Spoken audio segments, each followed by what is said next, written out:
Hi, and welcome to the Changing Perspectives podcast, the show where we discuss a variety of topics including grief, parenting, health and wellness, and relationships.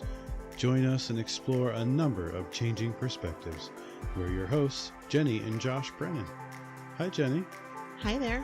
Are we keeping you up You right did now? catch me mid-yawn. Sorry, I timed that wrong. I looked over to you Sorry. towards the end of the intro, and you had a big yawn going on. Sorry. Well, good morning. Yes, good morning. Thank We're you. not recording this in the morning, but We're not. No, it's been a long day already, Yes. and I still have 2 classes to get through today. So you know, here in the Northeast, it doesn't help that it is mid-May, but it's acting like it's November outside. I legitimately turned the heat on this morning because it was so cold when we were getting ready for school for the boys. So it is back off, but I turned it on this morning, and I don't remember ever doing that. So you're right. It does make it more difficult to have energy, and actually impacts people's moods. So I see it in my therapy office. Well, we've got the electric fireplace going on in the studio right now. So We do. That's true. Got to keep things warm. So episode 17, welcome everybody. Episode 17. So welcome to part 2 of our 2-part series on children's grief in the classroom. Yeah. Monday, we released part 1. So if you haven't listened to part 1, I would actually encourage you to shut this off and go listen to part 1. Press pause. Yeah, and then come back to this one. So part 1, we sort of talked about some data, some numbers, sort of the what, the why, what's the current state and the need regarding grief in the classroom for children. And today we're going to talk about, okay, what do we do with that? The how, essentially. And I will say that it's been really interesting kind of seeing the response to Monday's episode. It actually was our biggest day ever since we launched the podcast. And I don't know if that has anything to do with the topic, or, you know, if there was just sort of a result of kind of where we are in sort of the process of unrolling everything. I guess that's yet to be determined. But still, there was quite a bit of interest in the podcast on Monday, and a lot of people kind of messaging me individually about it as well. So hopefully today's episode is also helpful. Yeah, I think so. I hope so. I hope so. We'll see. Speaking of the great response, just a friendly reminder, shameless plug, like us, review us, rate us on iTunes. You haven't done so. If you like Changing Perspectives, it helps us reach more people. Sure. And you can also send us a message, post on our social media pages. Instagram is really our biggest one.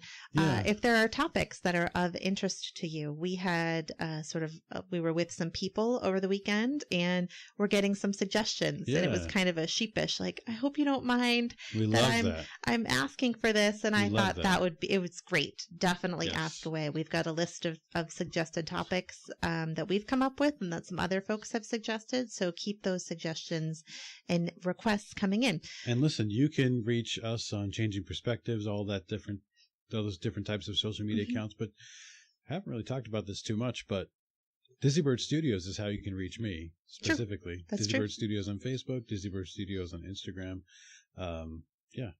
Sure. Reachable in multiple different avenues. Yes. Are we ready? We're ready. Okay. Want to lead us in? So the format for today's episode is to go through 10 tips to support children's grief in the classroom. Correct. So we're going to go through each tip and chat about it. And go from there. Yeah. Okay, great. So tip number 1, I'm going to dive right in. It's reach out. What does reach out mean? So it means exactly what it says. You know, in this kind of day and age, news travels very quickly and very easily.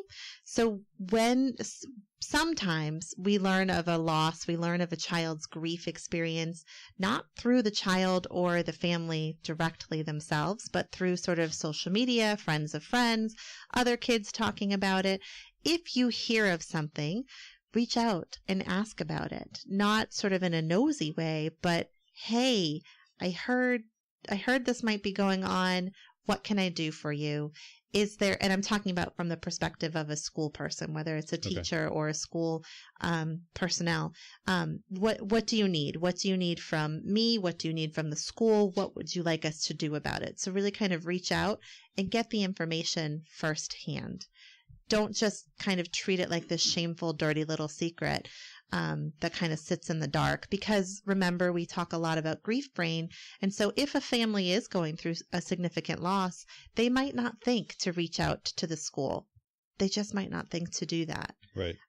So the school can be the one to reach out as well. Now, is it appropriate to reach out?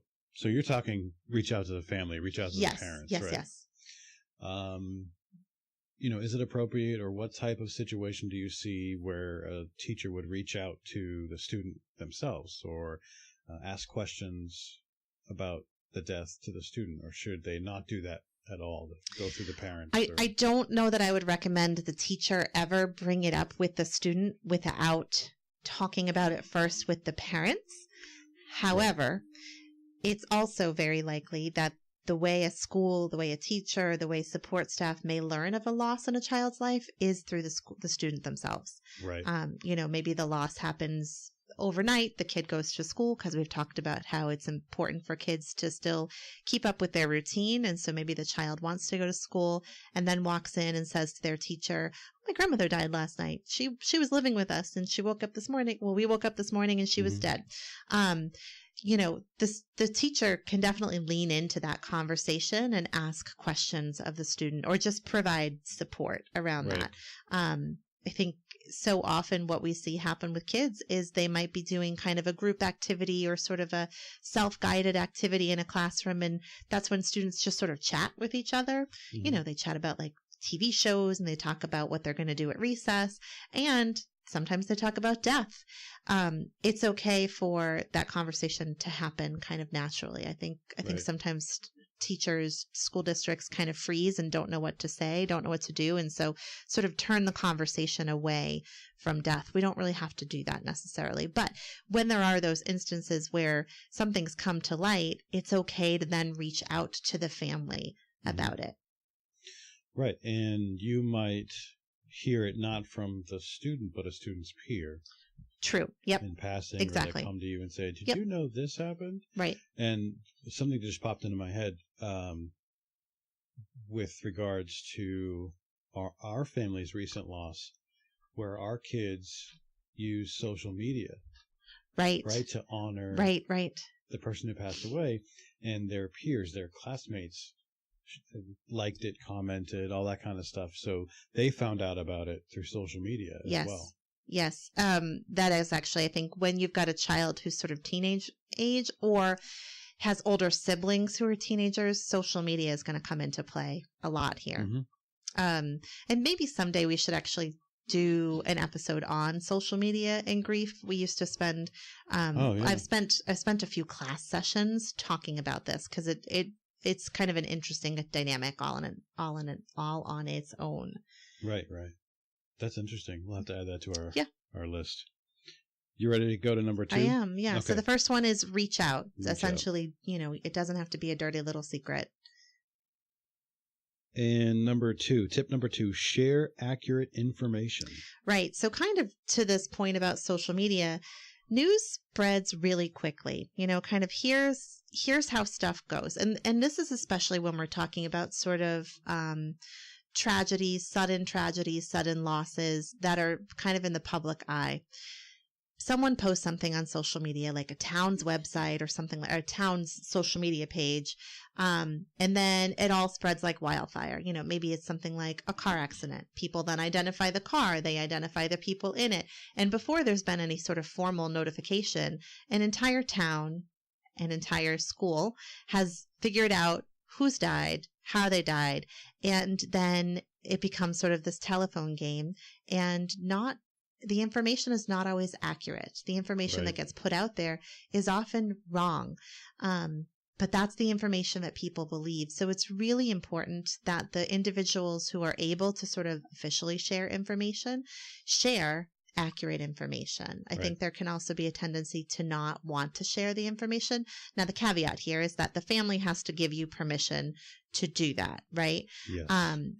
This kind of goes hand in hand with reaching out directly to the family and finding out how do you want us to share this with the community? Because the community knows.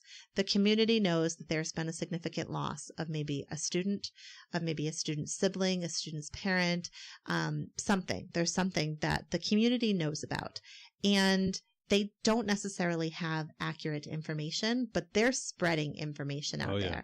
Does the family... Well, they're spreading it to their kids, too, who will go to school and retell the story. Right. Exactly. Or, the kids might overhear pieces of it. There's social media pieces. So stories kind of get put together.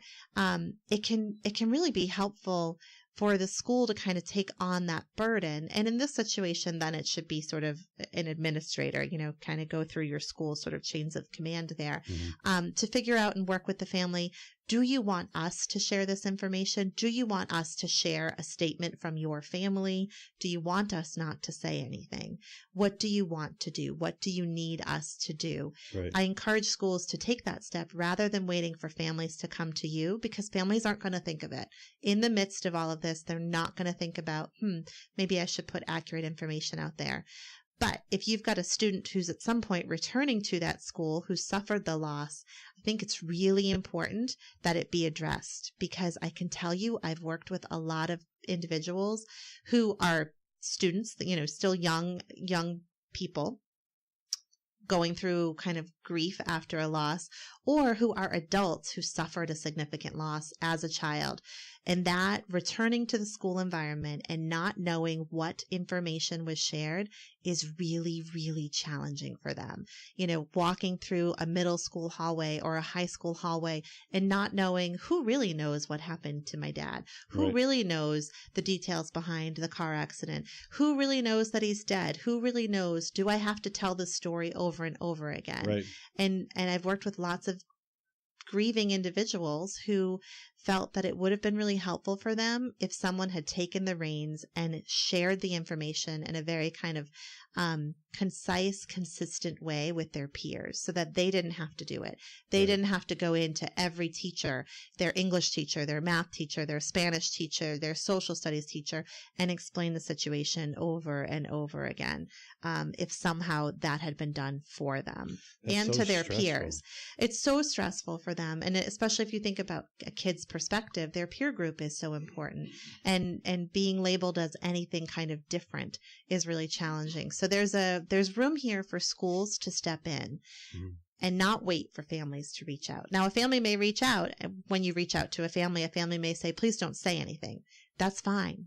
You've reached out as a school system. You've tried, to kind of ask them what they need, and they're telling you what they need is for you not to do anything. Right. That's okay. But ask. I think it's important too for the teachers of the younger age groups to be paying attention to the stuff that they're hearing, right? And on the recess, during recess on the playground, during the free play time, to sort of put a stop to any of those false details and those rumor type situations that are circling around those peer groups. And so when the child does return, they aren't faced with all these students running up to them, especially those younger ages. Right? Yeah. And this is where it's so important for kids. This is why I argue that kids should talk about death and dying and grief, because they need to be educated about what's the right thing to do when a peer loses someone significant and then they return to school. What is the appropriate way to sort of handle that? Kids don't know.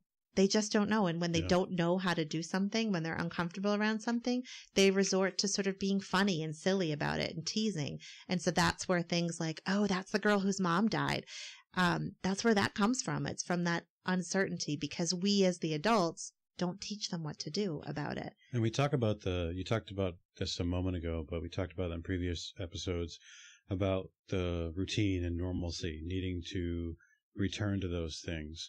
And returning to school after a few days of bereavement because of a loss, they're especially needing that normalcy. Exactly. Right. Yeah, they are. And students, this kind of leads us into the next sort of step here, which is involve peers, because students, the other peers in the classroom, also need to know what's expected of them. They need to understand that, a student coming back needs routine, needs some normalcy, and also kind of needs to know what that's going to look like. I feel like this is a big one. So tip number 3 is involve peers. And right. there's so many different levels here. You know, in today's, I think if we think about our experience anecdotally, there are a lot of people that know you, a lot of children that know you, that are not your children.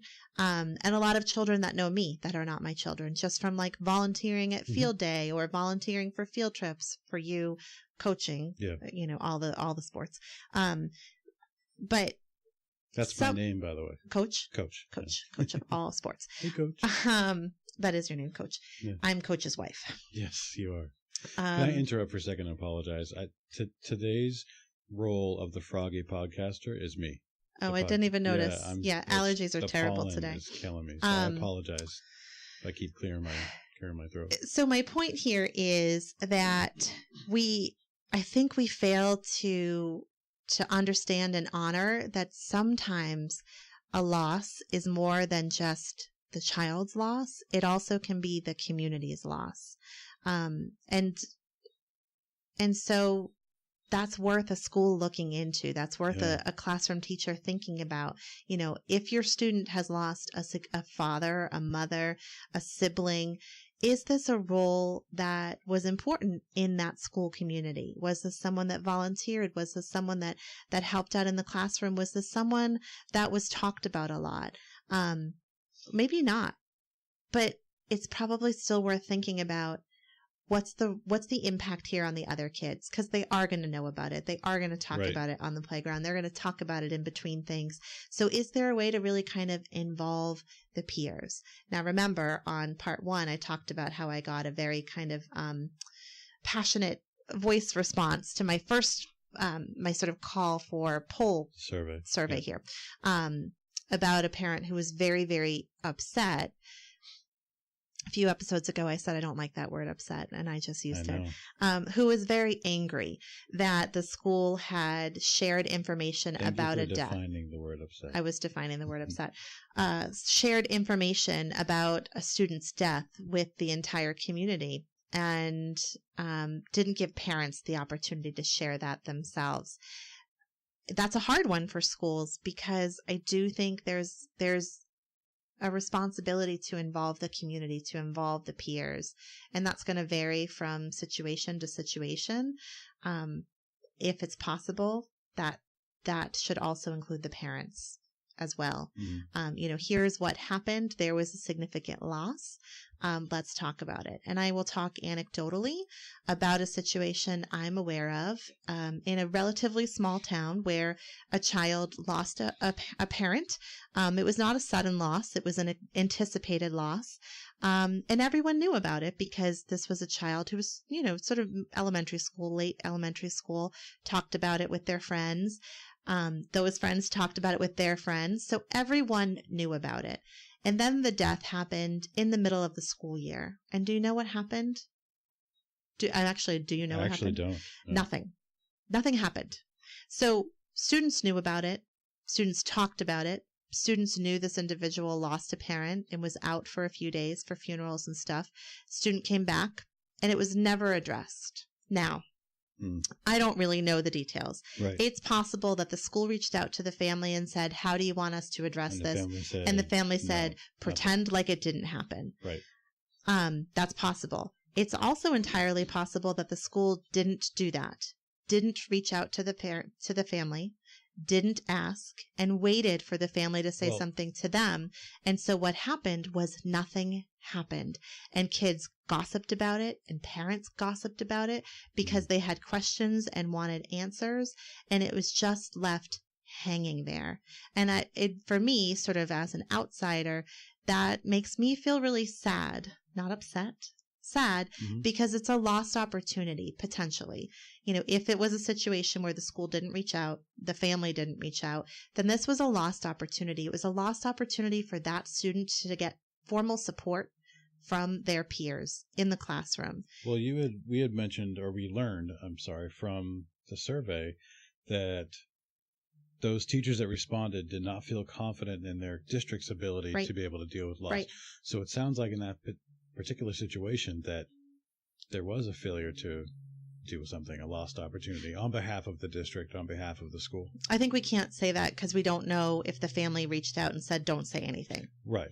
If the family didn't reach out, if the school never reached out to the family and asked, then it was a lost opportunity for that student to get support from their peers and for the peers to actually give support, because that's an important learning experience for them. Like, how do I actually support someone who's grieving? How do I see that someone can lose someone really important to them and they're hurting, they're broken, they're devastated, but they're also able at the same time to be okay.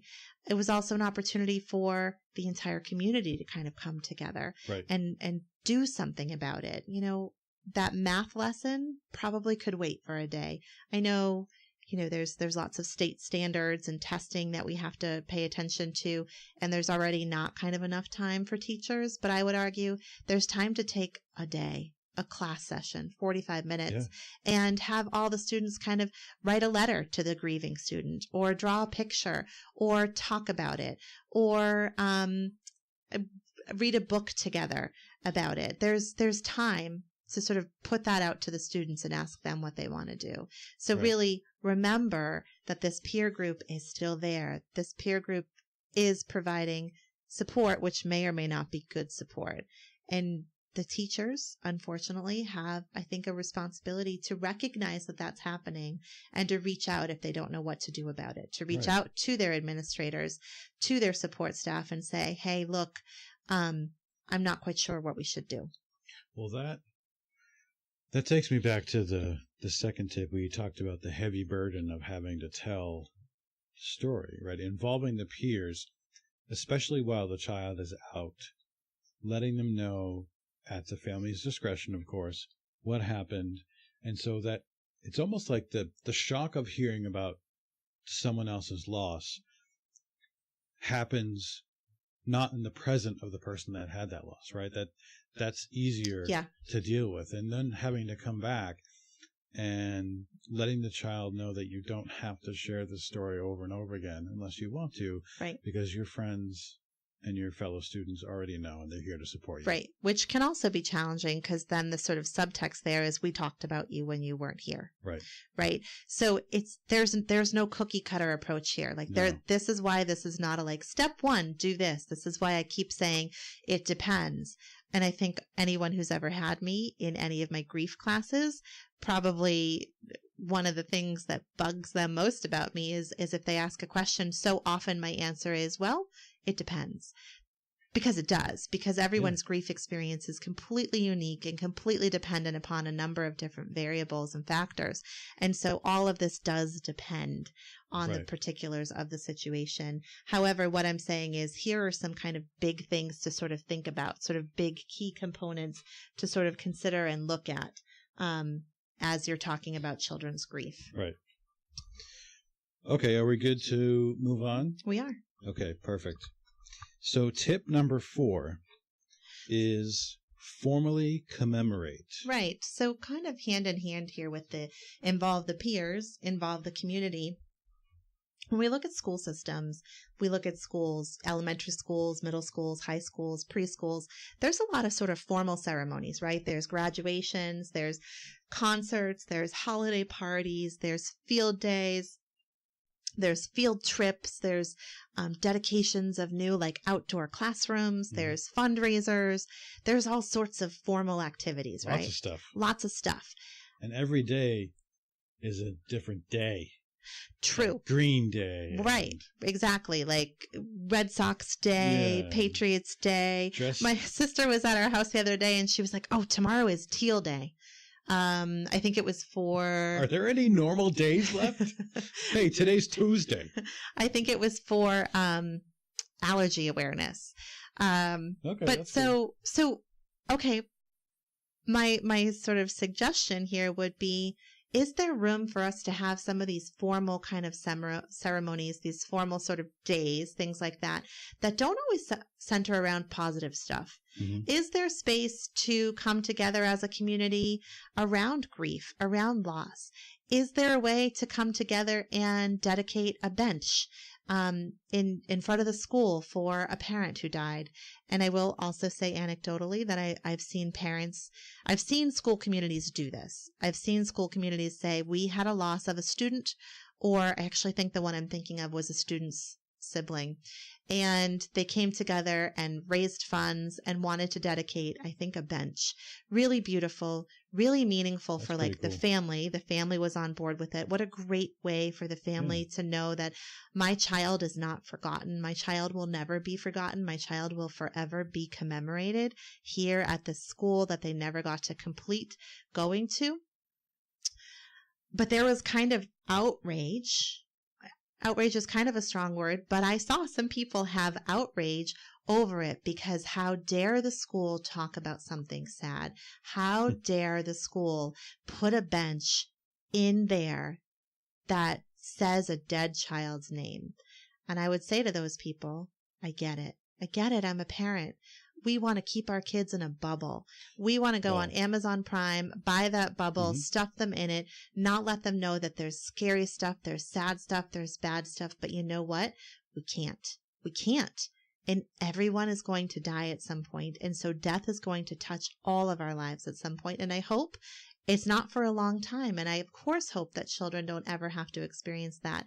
But for many children, and if you listen to part 1, we put those stats in there, it is a reality for them. And they are just as much a part of your school's community as those children that have not experienced loss. It's 1 in 3, right? Well, I don't have the stats in front of me now. I have this, a significant loss. Yes.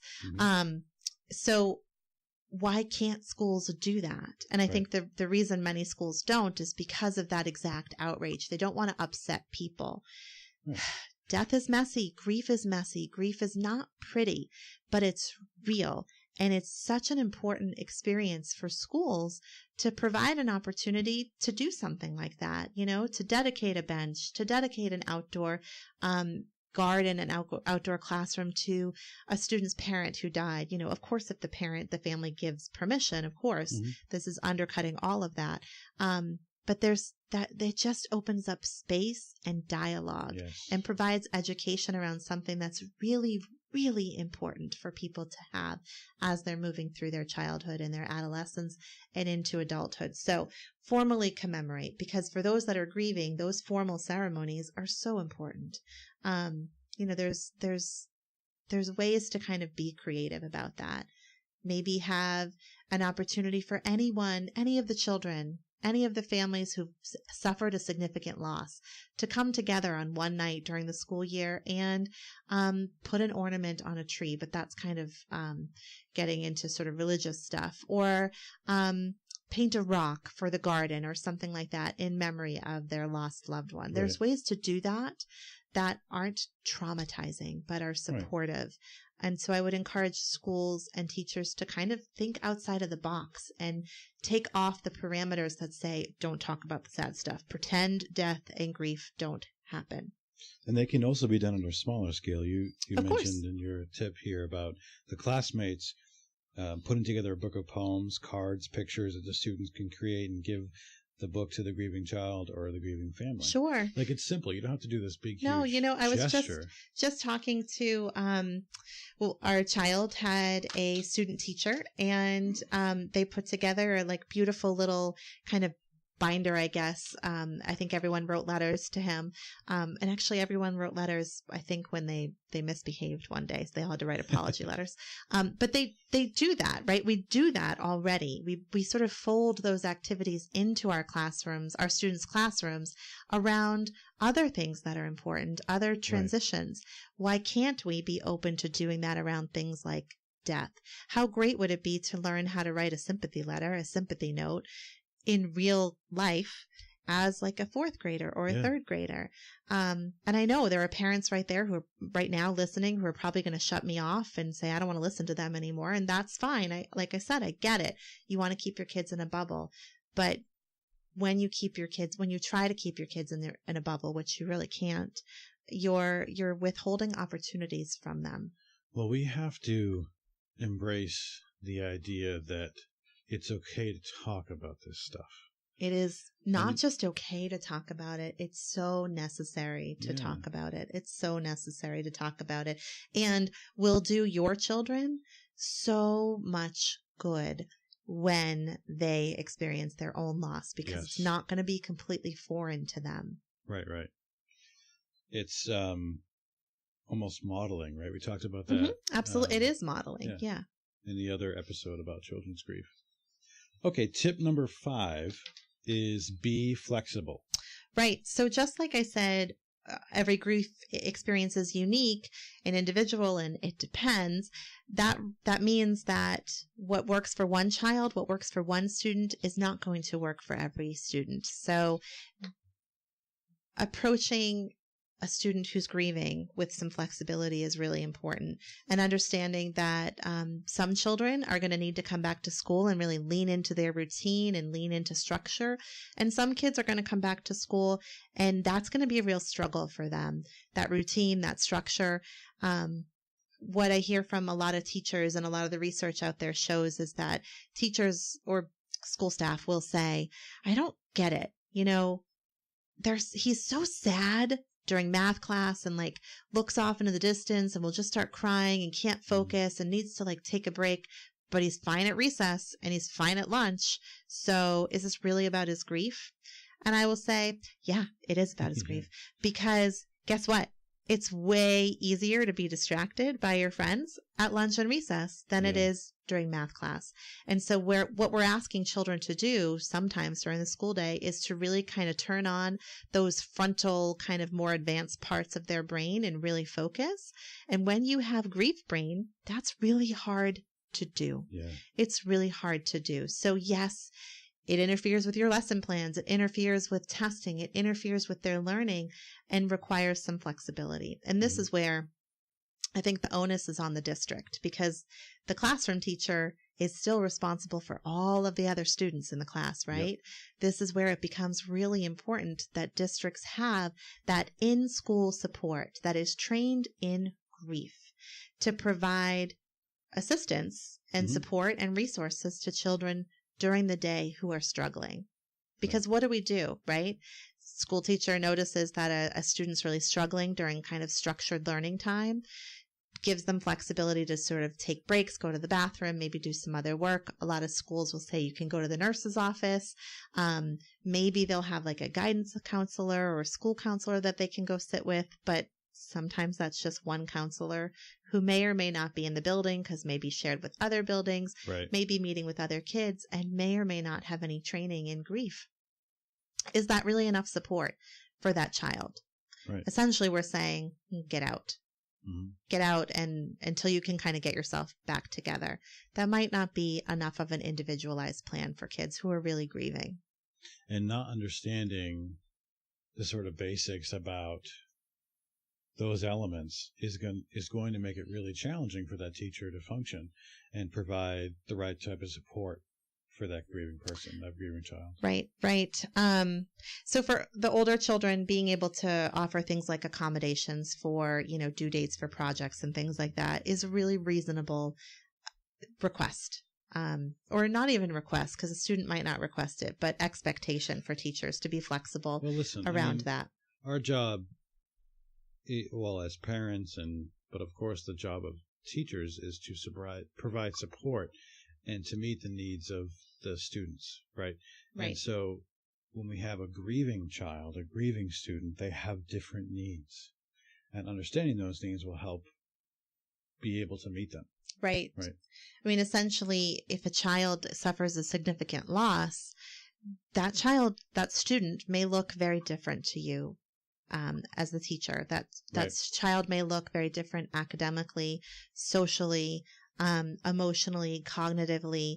They may really look very different to you, and they may be set back a little bit because of their loss. That's okay. How could we expect it not to set them back if it's a significant loss? Well, and understanding grief allows you to understand that sometimes, like we said before, normalcy is important. Routine is important. Right. So you can't assume that they need flexibility, right? Or Exactly. that they need a break. Right. They might want the same due dates and deadlines. They might need that Right. in order to start to deal with their grief. And so this is where it's important to kind of go back to step one or tip one, which is reach out.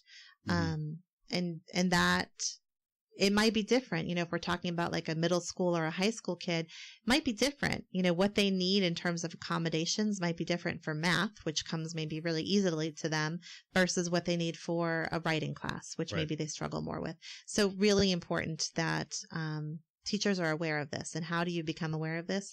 Well, through training. I mean, listen, this is basically just an episode to tell you what you need. It's not even really going to give you what you need because well, we'll get more into that. But some awareness here on the need for flexibility. Okay. So tip number 6 is resist the urge to share and compare. Yeah. I mean, adults. We talked about that in our general tips on how to help support a grieving person. So, all right. So I'm going to be really specific here. And I know not many of you are going to follow the reference, but Josh and I are relatively new followers of Vanderpump Rules, which if you like reality TV and you've never watched it, go back to the beginning and watch it. It's really fascinating. Yes. We were watching the reunion. Do you know where I'm going with this? I know exactly where you're going. Okay. I have no qualms about sharing that I'm a fan of that show. Yeah, no, it's a really interesting way to look at sort of the human nature. So one of the sort of storylines this season has been about death and grief, and a few of the characters have lost their father. Actually, I think 3 of them. The storyline has centered around how their fathers have died recently. Right. One was 5 years ago, wasn't really talked about on the show, but is now sort of being talked about on the show. And at the reunion the other night, one of the characters who'd lost her father said something like, I forget exactly what she said. And one of the other characters said, I know how you feel. And she lost her mind over that. And, if you don't understand grief, you might look at that and think, wow, she's really crazy. But you know what? She's not. She's grieving. And that can be a trigger for a lot of people that are grieving, is when someone says to them, I know how you feel. Because the truth is, even if you've experienced a similar loss, even if you've also lost your father, or this other character then said, no, my father was in a coma once for 3 weeks and we thought he was going to die. So I know how you feel, but you don't know how you feel. No. Sorry, Tom Sandoval, if you're actually listening, but I disagree. And also, I will come to your bar and you can make me a cocktail. Yes. All right. That's on our travel bucket list. But you don't know how they feel. And that can be a natural kind of human tendency, right? Is to join and be like, oh, I have something similar. I know how you feel. Yes. But what the grieving individual hears is, I'm minimizing your loss. I want to talk about my own right now. Yeah. And you're grieving the wrong way. I'm kind of judging you. So we have that inclination. Us as adults, we have more experience with loss than children typically. Yes. And so our inclination, if we don't have training in grief, is for a child that maybe comes in and has lost their dad to say, I know how you feel. I lost my dad too. Right. That's a dangerous statement to say, because it could be really minimizing to the child. It could shut down the conversation. It might be a good way to join with them at some point if you wanted to share, if you felt ethically like it was okay to share that. I lost my dad when I was 12 or something like that, without saying, I know how you feel. So resist the urge to share and to compare. Just a natural urge. It is natural response. To say, oh, I did that too. It really kind of be mindful of how you're approaching those conversations, and be mindful of the fact that, you're not trying to work out some of your own stuff there, sort of unknowingly as you're talking with a student about a loss. And we know your intention is good. Of course, especially in the school setting. But you have to be careful about that.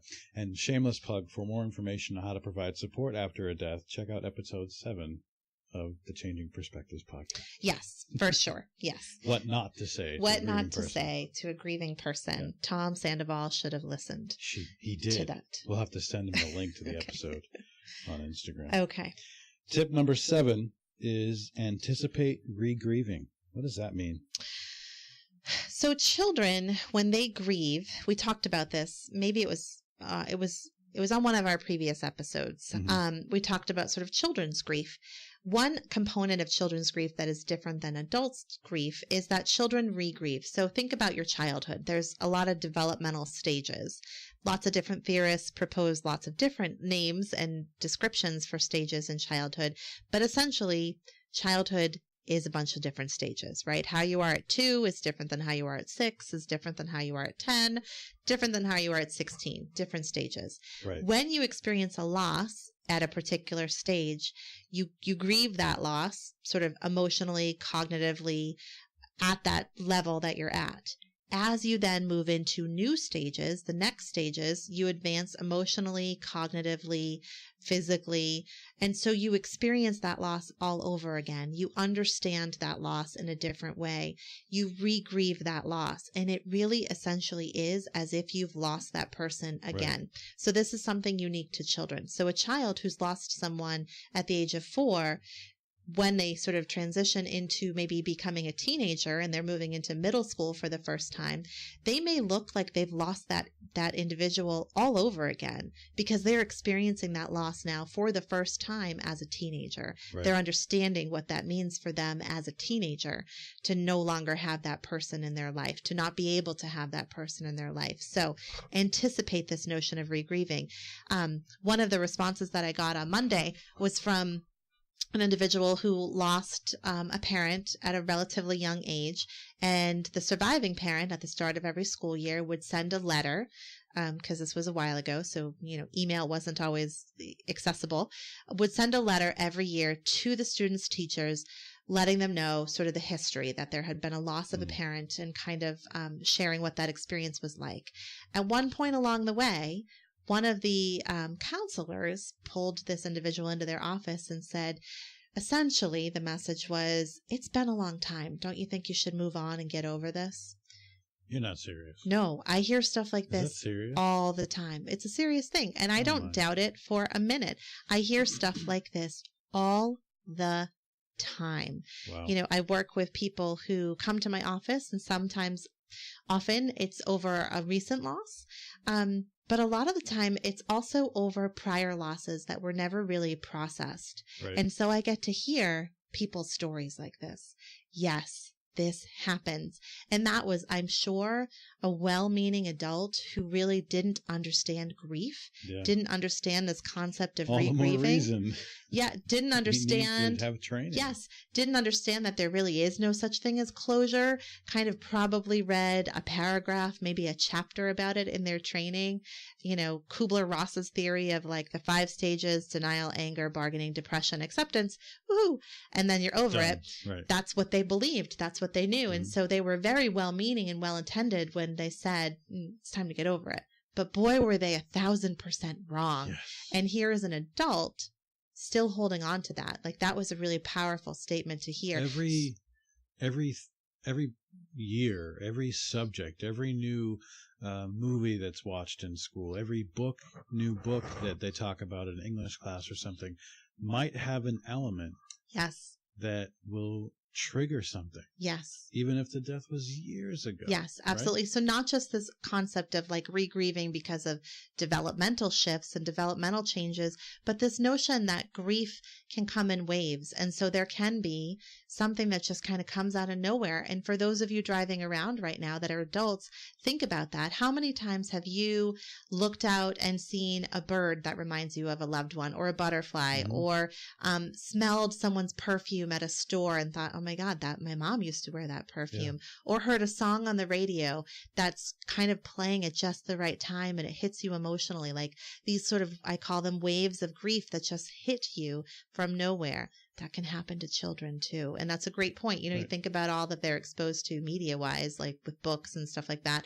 in high school, or other losses, other students experiencing a loss. If they've lost their father in 2nd grade and then one of their peers loses their father in 7th grade, I would be willing to bet that student that lost their father in 2nd grade is going to re-grieve that because of their peers' loss too. Well, you talked about the ceremonial stuff in schools, and there's lots of different ceremonial elements, especially in high school. Yeah. Like induction into the National Honor Society, or the last time they'll put on their uniform or the equipment for their last varsity game. Homecoming game. So much. So many things. That well, and might now we're seeing that. So re-grieve.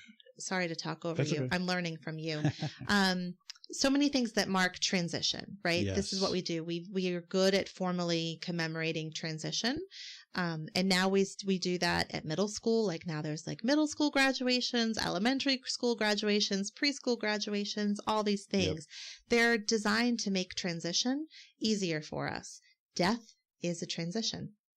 Death is a transitional process for people. It's also a transition for the loved ones, transitioning from a life with that loved one to a life without that loved one. And so those ceremonies, those same sorts of things are important.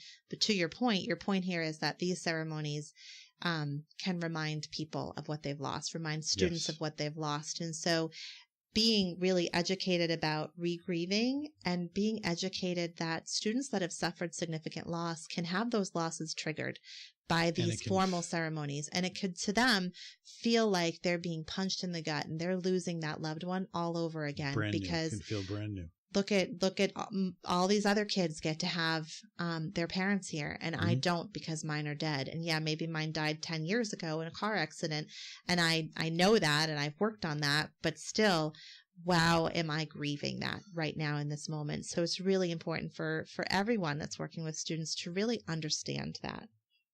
And the likelihood that one of these events or one of these things could happen that triggers re-grieving is very high. We talked about how much of a child's life is spent inside the walls of a school. Sure, of course, absolutely. This is where they spend most of their time. Okay, so tip number 8 is track community losses. Yeah, so I push schools and districts all the time to think about tracking their losses. Partially, maybe that's because I like data and numbers and tracking things, but truthfully, because you may be a district who just kind of randomly winds up with 5% of their students losing their moms to a car accident in 1 year, or in one 3-year period.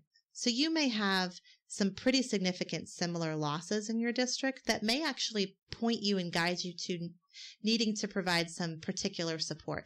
You might have enough to sort of run your own support group for students. Maybe you've got a number of high school students who've lost a parent in the past 5 years. Maybe there's a need then for there to be some targeted support around that. Or maybe just as a community, you're noticing a significant number of losses, and that might mean that it's time for you to do something sort of formally around it.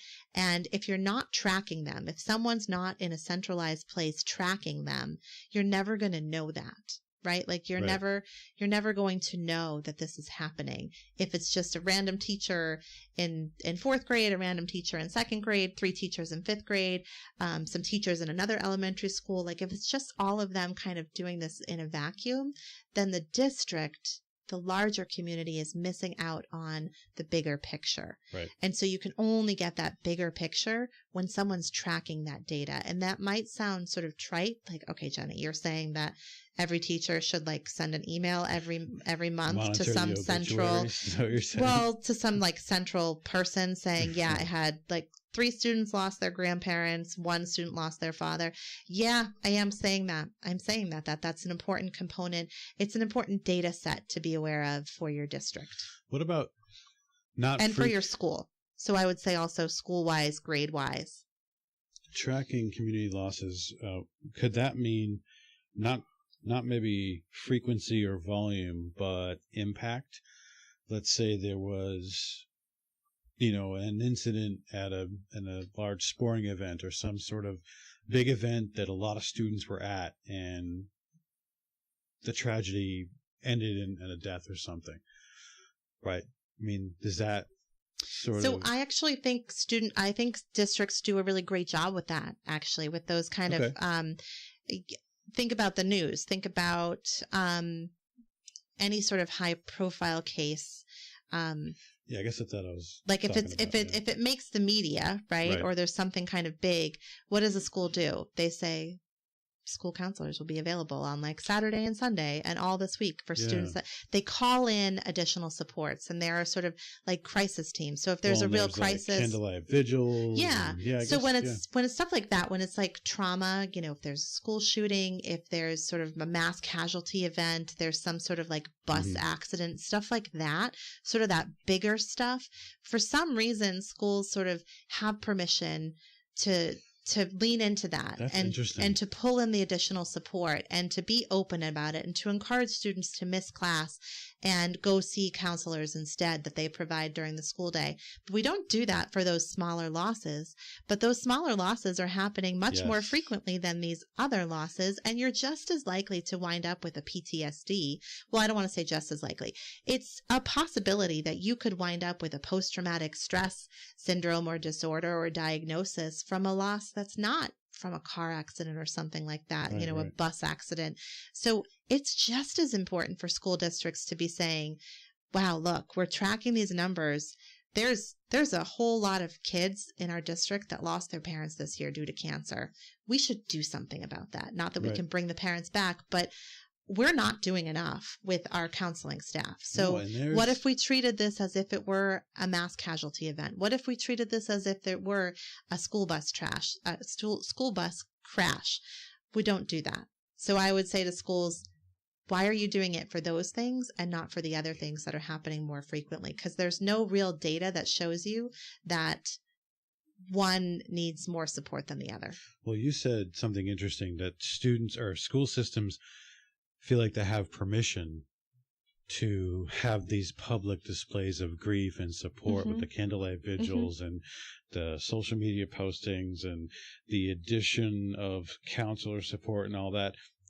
I feel like there's such a need to change the perspective of these school districts, to give them permission to support these other losses, these more sort of run-of-the-mill, so to speak, losses that children deal with. Yeah, they're not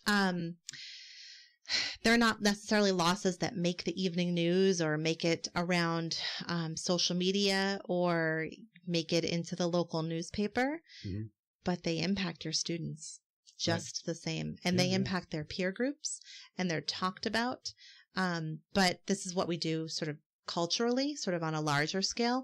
Those are the types of things we talk about, right? Those are the types of things we talk about at like a sporting event on the sideline with other parents, right? Like there's more permission to talk about that stuff. Yes.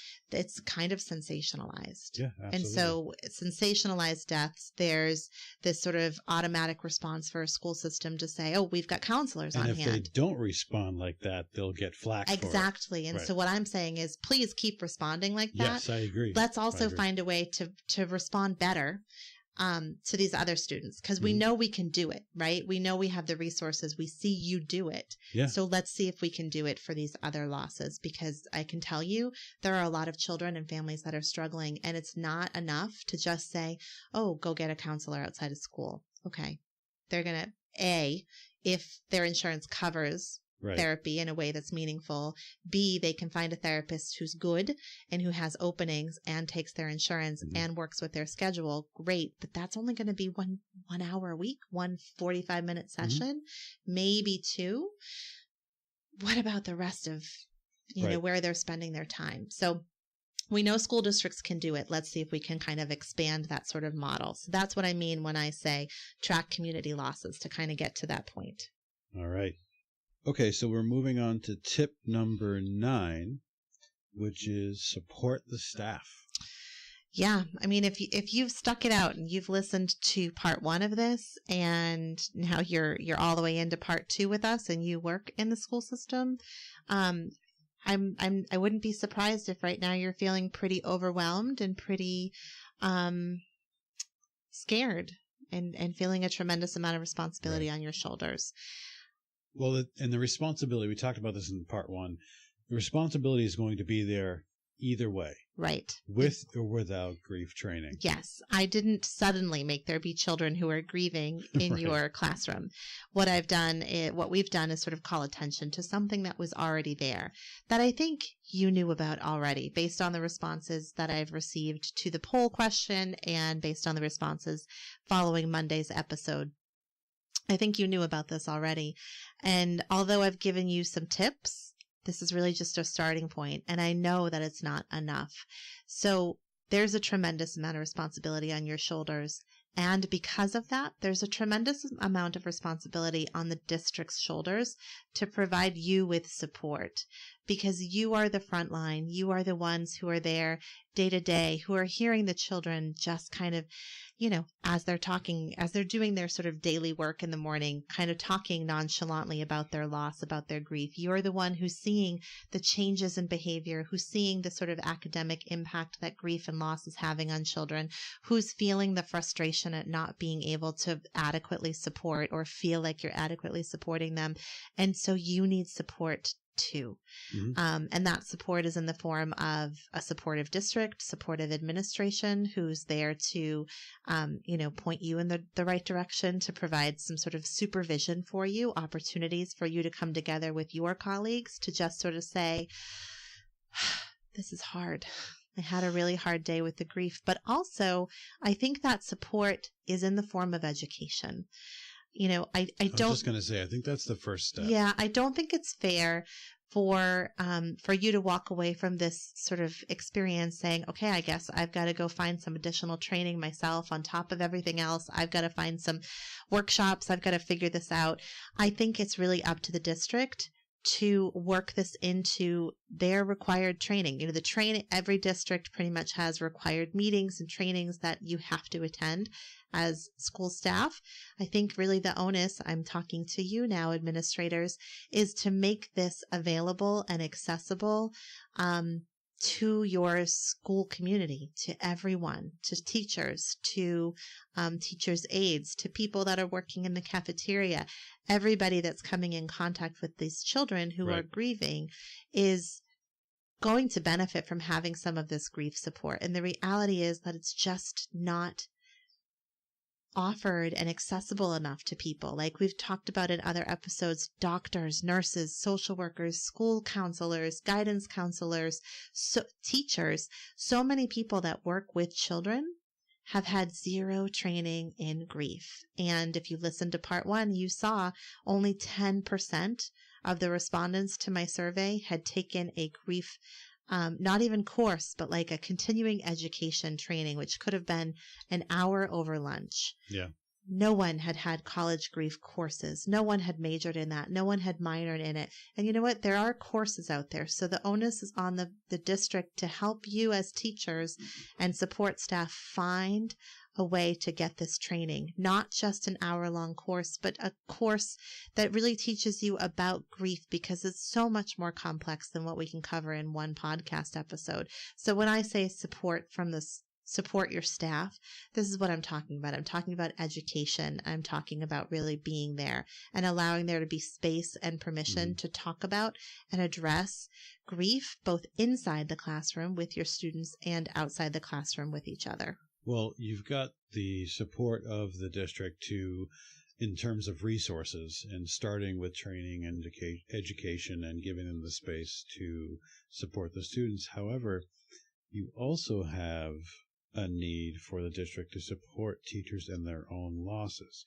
So if they've got a student that dies, they're going to be experiencing a loss. But even when the student themselves, a custodial parent or custodial caretaker, dies, that they have had interactions with, they know this person. Yes. Parent-teacher conferences or whatnot. Yes. They're going to experience grief as well. It's a great point. It's the job of they're part of the community, right? So when I talk about the community, it being sort of the community's loss, teachers are part of that loss. Yeah. Yeah, that's a great point. So not only giving them the support they need to support the children, but also supporting them in terms of their own grief and loss. Yeah. Right. There's such thing as vicarious trauma or sort of caregiver burnout, things like that, secondary trauma. And we talk about that in terms of someone who doesn't experience the sort of loss, the trauma themselves, but feels the impact of it because someone close to them experiences it. And I think teachers, so many teachers, this is your identity. You know, when you meet someone for the first time, they say, hey, you know, nice to meet you. What do you do? Or who are you? One of the first things they will say is, I'm a teacher. It's part of who they are. And so they pour themselves into their role wholeheartedly. And so they feel it all. And it's very likely that there are many of you who are out there right now as teachers listening, really feeling the grief that your students are feeling, the grief that your students have felt. You're there with them, alongside of them, feeling that. And so you need support too. And it's okay for you to say, hey, I need support around this. Well, can I go ahead and quote your article? Sure. Which a lot of this stuff comes from, and which we will shout out at the end of this episode. And there will be a link in the show notes. Yes. On this tip, you wrote, teachers, administrators, and staff members all also encounter loss and may be actively grieving alongside the grieving children in the school.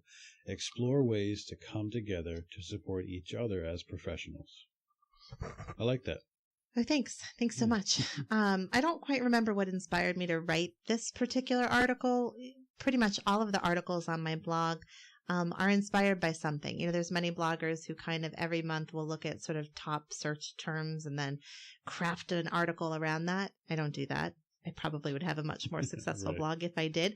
But it's very kind of an authentic experience for me. And so all of the articles that are out there are spawned from something. And I'm not quite sure what spawned this one. I can't remember. I have to think about that a little bit more. But it's true that we all as adults, and so you all as teachers, administrators, support staff, also encounter grief and loss. And so at some point, you, on top of everything else that you're doing, are going to experience grief. You're going to experience your own loss and are still going to have to show up and be there for your students. And so you need to lean on each other and be able to have space and permission to talk about your own losses as well. Well, let's go ahead and tackle the final tip. Okay. Which is provide support over time. Yeah, so kind of similar to the sort of anticipate re-grieving, I mean, they kind of go hand in hand, is that when you have a student who, or a community that suffers a loss, it's not enough to just provide support in the moment during that particular school year, but to continue to come back to it, because the loss doesn't happen in a vacuum and then it goes away. The loss forever changes them and is always there under the surface. And so it's important that the place in which these students spend the vast majority of their time, their school, it's important that their school is equipped to continue to be there to provide support to them. Can I quote you again? Sure. You have to properly cite it, though. Okay. You don't know what that means. I'll probably. Yes, I do. All of my students just like cringe, like, oh no. Easy there. Just as grief will exist over a long time frame, so too should the support from the school. Yeah. And we don't do a good job with that. We collectively, as a society, as a culture here in America, we don't do a good job with that. We provide support in the immediacy, you know, kind of around that time of the immediate death, the wake, the funeral, that kind of stuff. Yeah, a couple weeks after, we'll do food trains and casseroles and stuff like that. And then we back off and we don't talk about it anymore. We don't talk about the person that died. We don't talk to the person that's grieving about what they're going through. We just sweep it under the rug. And that is not fair. I get why we do it. And this is part of sort of this, those of us that are really passionate about grief, that's what we're trying to change. And it really could start with the children. Someone reached out to me today, that I've met sort of just through doing this podcast, and said, you know, they're fortunate to be in a district where they have a lot of funding and support. And so they have multiple counselors in each building in their district providing ongoing counseling, individual counseling, group counseling to students. They do it right. However, even in a district like that, she said, I wish that we did more to provide kind of awareness and education around this to all of the students. She said, I wish we sort of had a mental health class, a sort of grief awareness class that was required for all high school students, you know, not just like high school 101, but this kind of stuff, this kind of real world stuff should be really mandatory because we're all going to encounter it. And I've said that forever at the college level. I think that this should be a required course, regardless of what you're doing, is some sort of course in grief because you're going to encounter it at some point. Yes. But yeah, it makes sense for it to happen at the high school level too. Well, what I was going to say was you have students that move through a school through multiple grades, sometimes kindergarten all the way through 5th grade. So that's 6 years in one school. So teachers, I encourage teachers to, as far as providing support long term, talk to each other as the children moves to the different grades, and let them know that at this point in time they experience a loss and this might come up. That's part of supporting each other as far as colleagues, but also supporting the child in the long term. Yeah, it becomes part of that student's makeup, but I think there's a risk there. You don't want it to be like, oh, that's the girl who lost her dad. You don't want to identify her or him in that way. But it's an important part of their story. Yeah. You're right. And so that speaks to that kind of notion of providing support over time. The loss doesn't just happen in like 3rd grade and then we forget about it. Right. And I know I'm putting a whole lot of responsibility on the school's shoulders, and you've got the responsibility to educate these kids and get them ready for life after high school and get them ready for the real world and get them ready to pass testing and get into college or get into trade school or get a job. All of that is on your shoulders. And it's also on the shoulders of the families. I'm not disputing that. What I'm saying is when you have the opportunity to sort of hold space and have children in your sort of care and guidance 5 days a week, 7 hours a day, 9 months out of the year, in that space, you're inherently going to encounter grief and loss. And because of that, unfortunately, it also becomes your responsibility to recognize that and provide support around that loss during the time that you have them. It's not enough for just the families to provide that support. It has to come from the school as well in some way. And so I'm saying, can we partner in some way that's more meaningful? And this is a discussion that's ongoing. I don't have all the answers. Right. What I'm saying is, I think this is kind of where we need to go next, is really dive into this deeper. So a starting point, now that you've kind of listened to all of this, would be to take this back and have a conversation with your school. You could start by having a conversation with other teachers at your grade level or in your specific domain, your specific subject area. Bring it up at a staff meeting. If you're an administrator listening, do some needs assessment, do your own survey, find out from each of your schools, each of your grade levels, each of sort of the subject areas. What's the training level of your staff in grief? How many of them have had a college level course in grief, death, and dying? How many of them have gone to a continuing education course on it? And if so, how many hours of training has that been? I'm going to guess that many of you will find very, very little training. And so there's a need there. What can you do to address that need? Can you bring in someone who specializes in grief and loss, death and dying education to provide an overview, an ongoing training? Could you provide access to an online course to give everyone sort of a baseline understanding of grief, death, dying, what that looks like in children? Figure out kind of what the needs are in your district and figure out a way to bridge the gaps there. There's lots of us out there. It's not just me. There's lots of us out there like myself who are saying, hey, let's talk about it. I'm willing to talk about death. I'm willing to talk about grief and death and dying and sort of figure out a way to problem solve with you, point you in the right direction. So maybe it's time to kind of start thinking about that. So that's kind of your homework assignment. I wanted to challenge you. Me? Yes. Okay. Sort of in summary, as we end this episode, you kind of already touched on it a little bit, but what do you want? What would you like parents to take away from this episode of this topic? That's a great question. I guess I would like parents to, what would I like parents to take away from this episode? I guess I want parents to kind of view, what's the word I want to say? Like sort of scale back zoom out. That's what I was looking for. Kind of zoom out of your role as a parent to your child, to your children, and kind of think about the experiences that you've had, that your children have had in their school community. Where has the loss been? Where have the deaths been? What have those experiences been like for your child, for their peers, for you? Have they been talked about? Have they not been talked about? Has there been like a bench that was suggested that there was outrage around? Kind of really think about it. These are things that happen that we then sort of put in the back of our mind. So think about it. And then have conversations about it. That's kind of almost always what I say as a takeaway, is to then talk about it. Talk about it with your friends. What have their experiences been? Have a conversation with your teachers, with your school administrators, with the principal. If you're able to have those conversations and ask questions. What is the training around grief, death, and dying? What are the sort of protocols in place? What are the opportunities available for support for children who have suffered a loss, who are grieving? Kind of find out more, and then encourage some change if it doesn't feel like it's enough. Yeah. And you also can get training as well. Yes. There's lots of it out there. I think that it's important to point out that I like your thought about the starting point.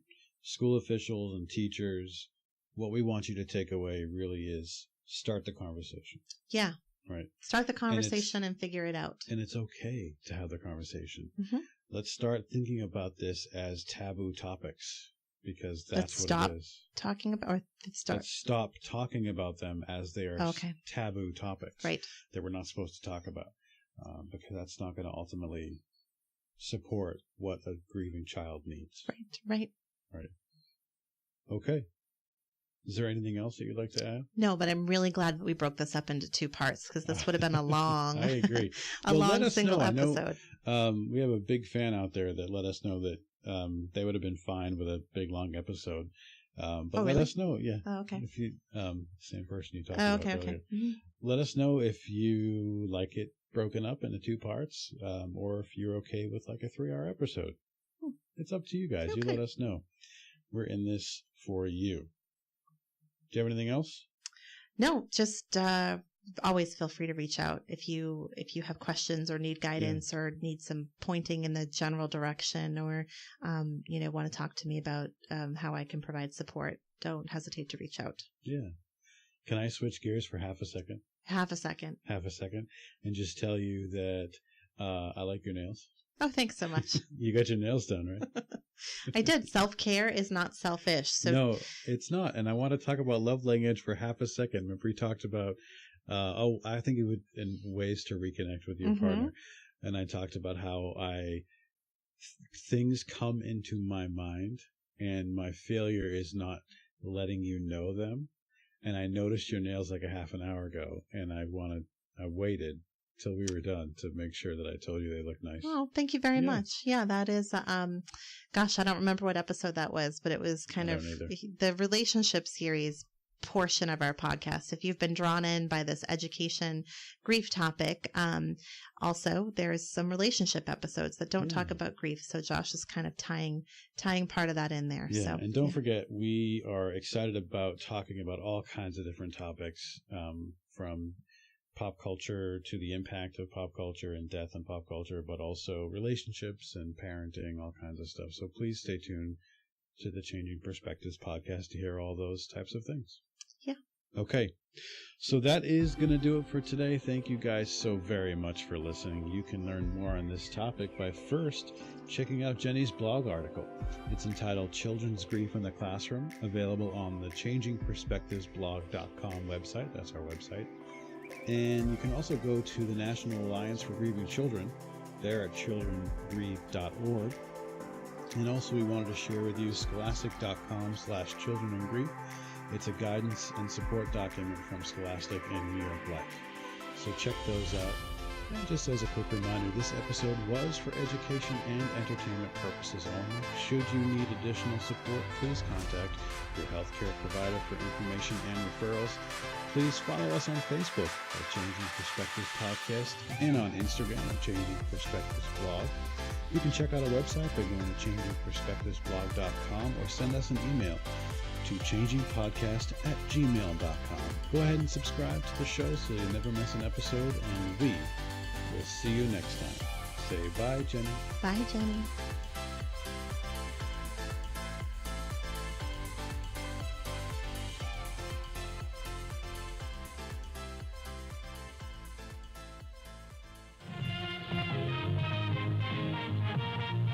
Welcome to Cinemarks. If you have your tickets, take your seats. The show is about to begin. You ever dance with the devil in the pale moonlight? Every week, Troy Adams is joined by an array of nerdy podcasting co-hosts. Hey, Mom! The meatloaf! They discuss films and television from the past, present, and future. It's always something different on the slate. Life is a box of chocolates, Forrest. You never know what you're gonna get. It's always kept fun, spirited, and they attempt to be entertaining. 60% of the time, it works. Every time. You can follow the Cinemarks on Twitter and Instagram at CinemarksPod. Go ahead. Make my day. The Cinemarks podcast is available on Wooshkaa, iTunes, Spotify, and most other podcasting platforms. We hope you enjoy the show. Everyone in this room is now dumber for having listened to it. I award you no points, and may God have mercy on your soul. The Changing Perspectives podcast is produced, recorded, and edited by Disneybird Studios, Whitman, Massachusetts. Visit Disneybird Studios on Facebook, facebook.com/DisneyBirdStudios.